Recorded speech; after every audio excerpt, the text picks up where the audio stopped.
నమస్కారం. Welcome back to Rajesh kitchen and vlogs అండి. నా ఛానల్ సబ్స్క్రైబ్ చేయండి, బెల్ ఐకాన్ మీద క్లిక్ చేయండి, లైక్ చేయండి, షేర్ చేయండి, కామెంట్ చేయండి.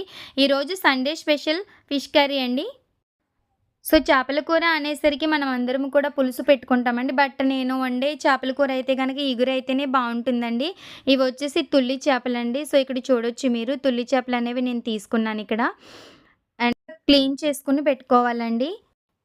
ఇక్కడ చూడొచ్చు మీరు, కారం అండి, ఉప్పు, పసుపు, చింత ఆయిల్ అండి కొంచెం ఎక్కువనే పడుతుంది. కొత్తిమీర, కరివేపాకు, 2 పెద్ద సైజు ఉల్లిపాయలు, 5 పచ్చిమిర్చి కట్ చేసి పెట్టుకున్నానండి. మసాలాకి కావాల్సిన సరుకులన్నీనండి.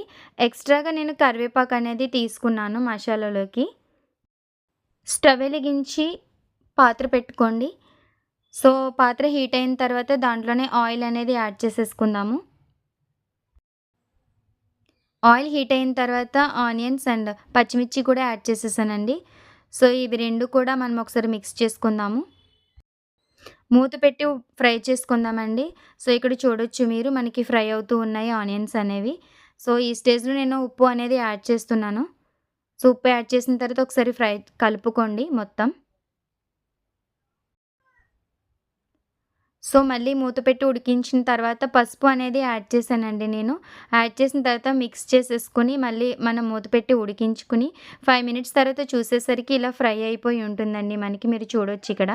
సో దీంట్లోనే నేను కారం అనేది యాడ్ చేస్తున్నాను. మీ స్పైస్కి తగ్గట్టు కారం అనేది యాడ్ చేసుకోండి దీంట్లోని. కారం యాడ్ చేసిన తర్వాత మొత్తం ఒకసారి మిక్స్ చేసుకుందామండి.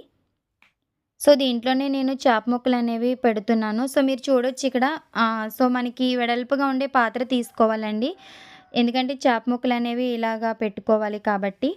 సో ఇవన్నీ కూడా ఇలా పెట్టేసిన తర్వాత నేను మూత పెట్టి ఒక 2 మినిట్స్ పాటు సిమ్లో ఉంచి దీన్ని ఉడికిస్తున్నానండి. సో చూడొచ్చు మీరు ఇక్కడ. సో మధ్యలో ఇలా కలుపుతూ ఉండాలండి, గరిటెతో కలపకూడదు. ఆ పాత్రని ఇలా అంటూ ఉంటే సరిపోతుంది. సో 2 మినిట్స్ తర్వాత మనం రెండో వైపుకి వీటిని తిప్పుకోవాలన్నమాట, టర్న్ చేసుకోవాలి. సో చూడొచ్చు ఇక్కడ మీరు, నేను ఇవన్నీ కూడా ఇలా టర్న్ చేస్తున్నాను. సో విరిగిపోకుండా చేయాలండి. సో చూడొచ్చు మీరు ఇక్కడ. సో నేను ఇవన్నీ కూడా టర్న్ చేసేసిన తర్వాత మళ్ళీ మూత పెట్టి 2 మినిట్స్ పాటు దీన్ని ఫ్రై చేశానండి ఆయిల్లోనే. సో చూడొచ్చు ఇక్కడ. ఫ్రై అయిపోయిన తర్వాత నేను వాటర్ అనేది యాడ్ చేస్తున్నాను దీనిలోని. వాటర్ యాడ్ చేసుకోవాలండి ఇక్కడ మనం.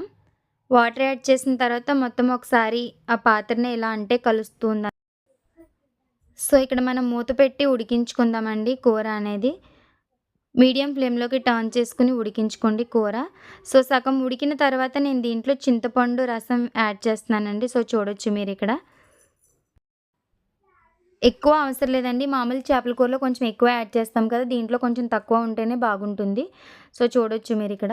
మళ్ళీ మూత పెట్టి కూర అనేది మనం ఉడికించుకోవాలండి. సో మధ్యలో ఒకసారి మూత తీసి చూసుకుంటూ ఉండాలి, అడుగంటుతుందేమో అని. సో ఇక్కడ మనకి కుక్ అయిపోయిందండి మొత్తం కూర అంతా కూడా. సో నేను ఈ స్టేజ్లో నేను మసాలా అనేది యాడ్ చేస్తున్నాను. సో చూడొచ్చు ఇక్కడ మీరు. మసాలా యాడ్ చేసిన తర్వాత దీంట్లోనే నేను కొత్తిమీర అండ్ కరివేపాకు కూడా యాడ్ చేస్తున్నానండి. సో యాడ్ చేసిన తర్వాత మూత పెట్టేసి సిమ్లోకి టర్న్ చేసుకోండి ఫ్లేమ్ అనేది. మనకి సిమ్లో పెట్టుకుని ఒక 5 మినిట్స్ ఉడికించుకుంటే సరిపోతుందండి. సో ఇక్కడ చూడొచ్చు నేను వాటర్ అనేది లేకుండా మొత్తం దగ్గరికి వచ్చేంత వరకు కూడా నేను కూర అనేది ఉడికించానండి. సో చూడొచ్చు ఇక్కడ మీరు. సో ఎంతో స్పైసీ చేపల కూర అనేది మనకి రెడీ అయిపోయిందండి. సో మీరు కూడా ఒకసారి ట్రై చేయండి, మీకు ఎలా కుదిరిందో కామెంట్ చేయండి. Thank you so much. అందరికీ నమస్కారం.